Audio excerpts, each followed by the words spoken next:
Salam selaras. Sahabat Barka, selamat bertemu kembali dengan channel YouTube kesayangan kita, yaitu Barka. Channel ini akan membahas dan mengkaji berbagai hal yang berhubungan dengan sains dan teknologi. Jangan lupa untuk subscribe, follow, share, dan menekan tombol lonceng agar bisa terus mengikuti channel Barka. Salam selaras.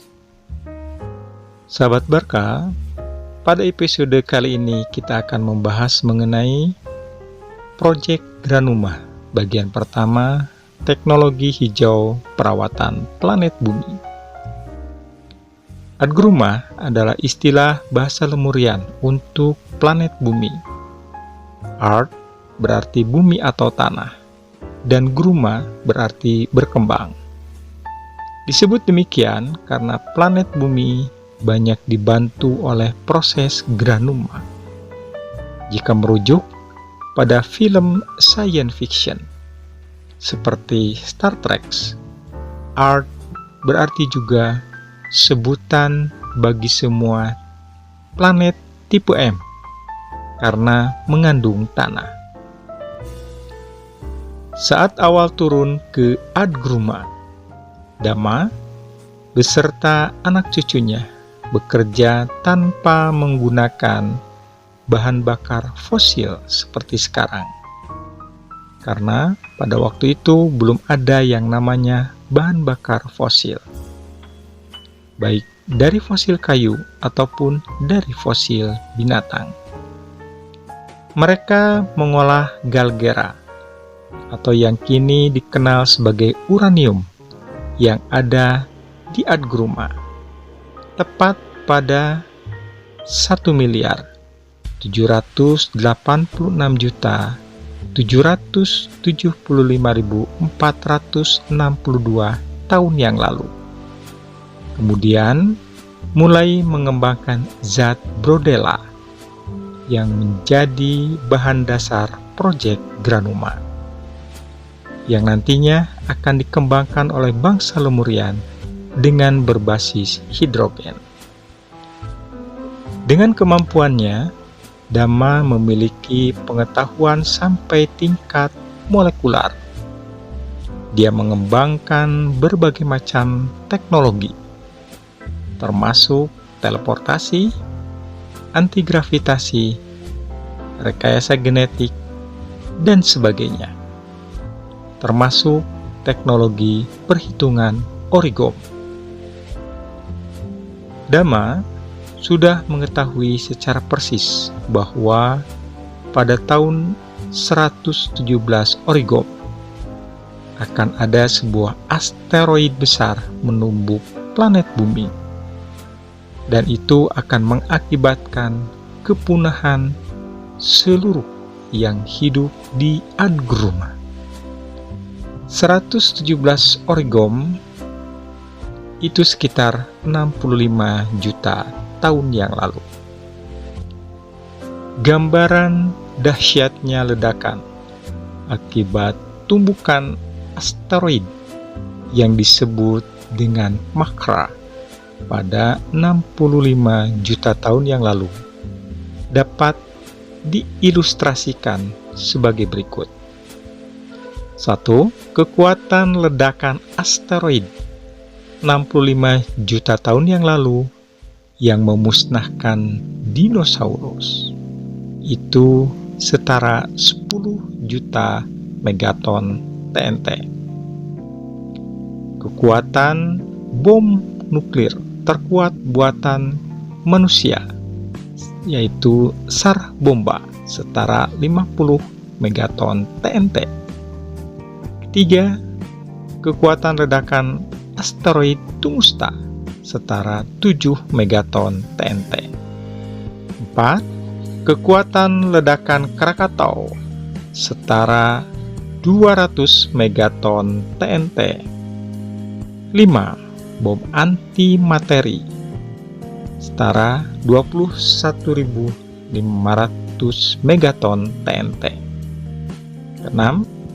Seluruh bom nuklir di dunia jika diledakkan bersamaan setara 7.000 megaton TNT. 7.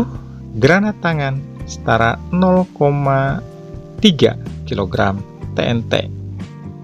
8. Ledakan misil Tomahawk setara 1,3 ton TNT. Dan ke-9, ranjau darat anti-tank setara 35 kg TNT. Akhirnya, Dhamma dan anak cucunya merencanakan sesuatu yang hebat. Dibuatlah sebuah proyek pengembangan raksasa yang dinamakan Proyek Brodela.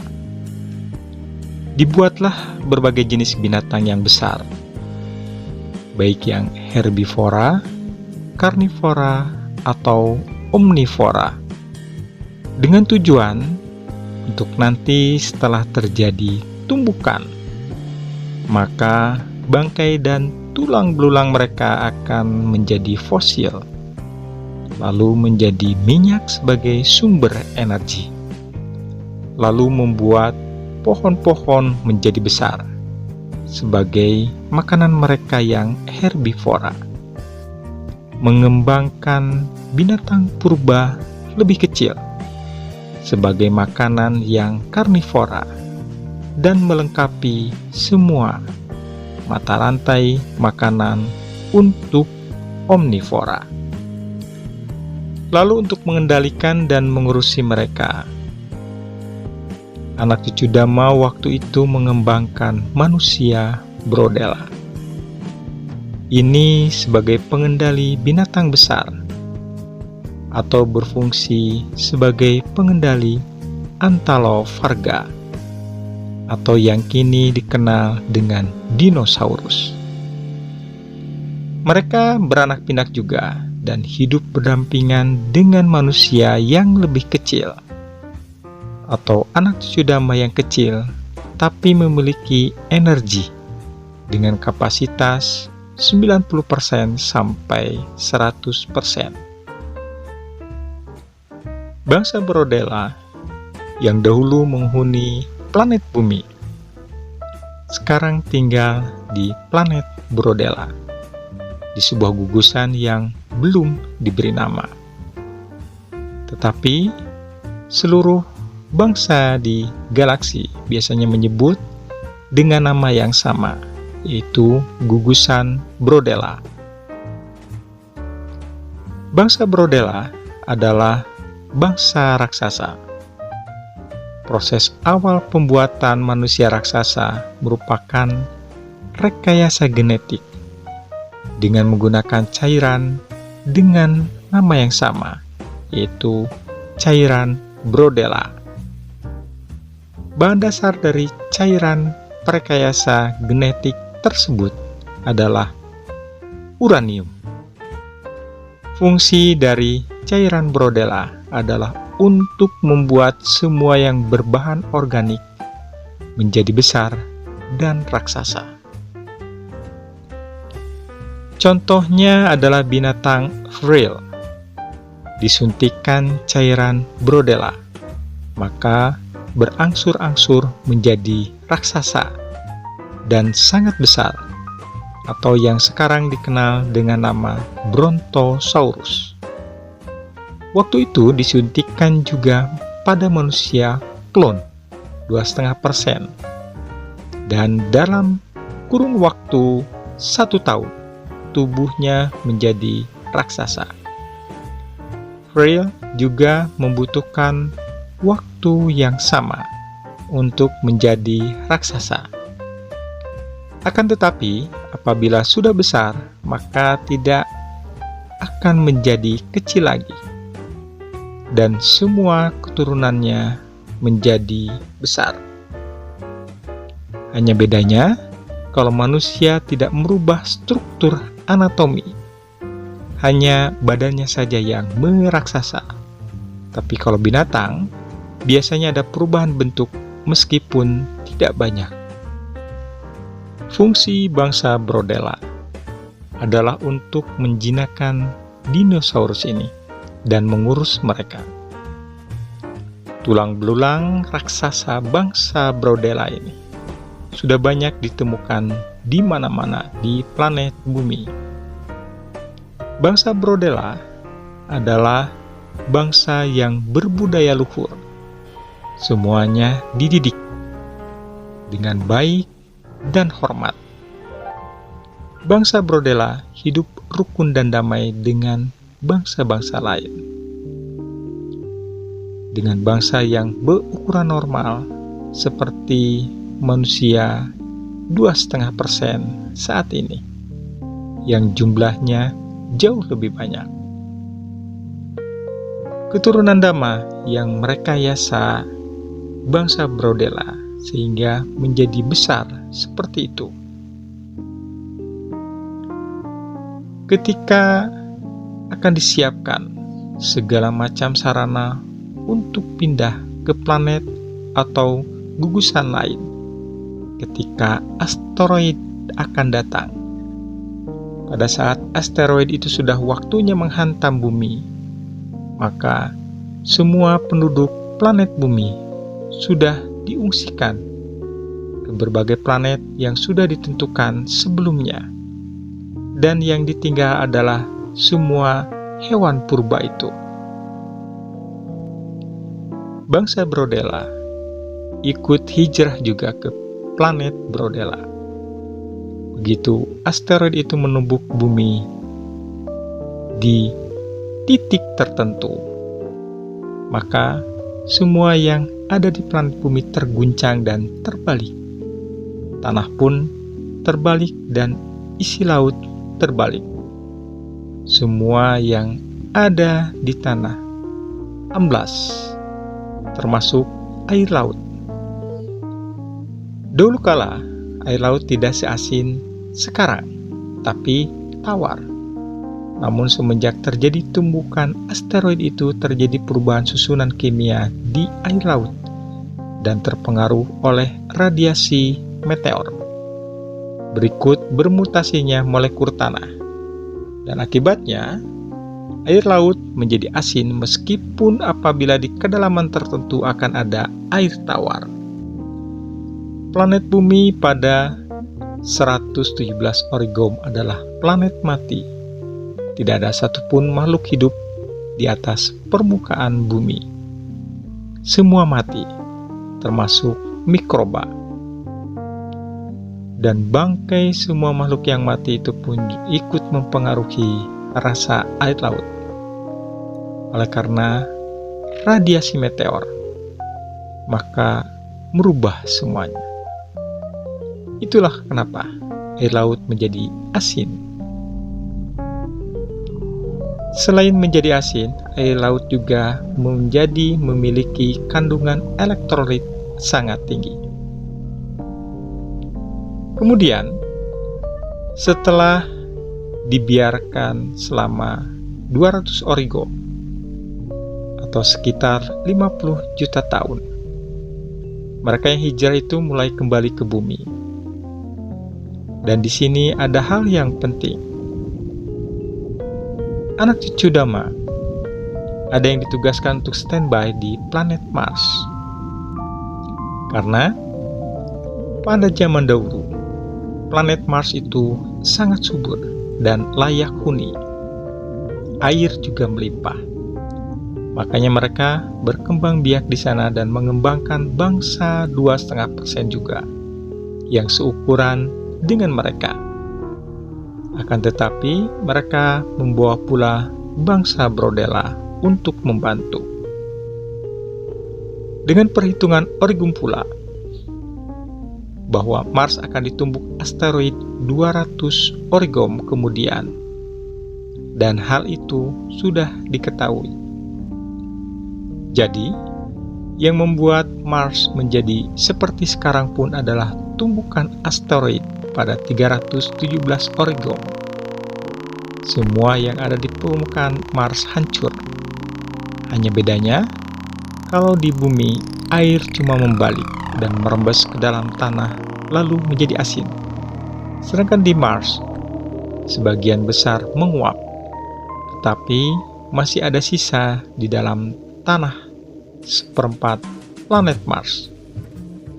Jadi, sekarang pun di dalam tanah Mars masih ada air dan sungai bawah tanah. Itulah sebabnya kenapa di Mars ada banyak sisa bangunan dan tanda kehidupan manusia beradab. Mereka yang di Mars kembali ke planet bumi dan menembakkan proyek Granuma, sehingga kehidupan di planet bumi menjadi pulih dan mulai mengembangkan berbagai jenis mikroba, hewan, tanaman, dan sebagainya. Juga mulai mengembangkan sebuah bangsa awal, yaitu bangsa Lemuria atau Lemurian. Kemudian diikuti dan dikembangkannya bangsa-bangsa lain yang 2,5%. Sedangkan Lemurian, karena cikal bakal seluruh bangsa di planet bumi, diberi kemampuan 40% dan juga diberikan pengetahuan yang lebih. Prinsip Granuma adalah jika hidrogen bercampur bibit kehidupan yang berupa pepohonan dan mikroba, jika ditembakkan ke satu planet atau pada sebuah pulau yang gersang dan tanpa kehidupan, namun planet ini mengelilingi bintang, maka akan terjadi kehidupan baru, mulai dari terbentuknya tumbuhan dan atmosfer. Proyek ini semacam perlakuan untuk membuat atau menghidupkan alam, yang diistilahkan sebagai obat untuk alam. Setelah semua didelegasikan ke bangsa Lemurian, pendahulu mereka lalu kembali meninggalkan planet bumi dan pergi mencari planet lain di gugusan lain sebagai tempat tinggal. Bangsa Brodella dan Lemurian bahu-membahu untuk membangun planet bumi. Juga bangsa Krairon yang ada di dalam tanah planet bumi. Masing-masing punya tugas. Namun, setelah tugas bangsa Brodella selesai, itu memastikan bahwa tidak ada fosil yang tidak menjadi minyak, batu bara, intan, dan gas atau semua yang dibutuhkan manusia zaman sekarang. Mereka lalu berangkat semua ke planet Brodella. Jadi, bangsa Brodella yang bertugas mengurusi kepastian soal minyak dan batu bara adalah Brodella yang standby di planet Mars. Tapi banyak juga yang meninggal di bumi dan dikubur di sini. Ada juga yang ditinggal di bumi sampai terjadi perang nuklir 20.000 tahun yang lalu. Mereka ada yang masih tinggal di planet bumi karena sudah terlanjur betah. Hanya perkembangbiakan mereka tidak bagus karena alamnya sudah berubah. Jadi mereka banyak yang mandul. Makanya akhirnya sebagian besar memilih kembali ke bangsanya di planet Brodella. Brodella terakhir yang ada adalah legenda Bima. Namun sengaja informasi tentang keturunannya disimpang siurkan, jadi tidak nyambung. Tetapi kuburan Brodella ada di mana-mana, termasuk di Mesir kuno. Waktu itu bangsa Mosram mengembangkan percampuran antara gen Brodella dengan serigala, sehingga menjadi raksasa berkepala anjing atau yang dikenal dengan Anubis. Anubis disingkat menjadi Anungkra Brodella Istrotep, atau diterjemahkan Anungkra adalah gabungan Brodella, bangsa raksasa, dan Istrotep itu serigala. Sahabat Barka, Demikianlah pembahasan kali ini mengenai program Granuma bagian pertama, teknologi hijau perawatan planet bumi. Sampai bertemu kembali pada pembahasan berikutnya di channel YouTube kesayangan kita, yaitu Barka, yang membahas mengenai sains dan teknologi. Salam selaras selalu.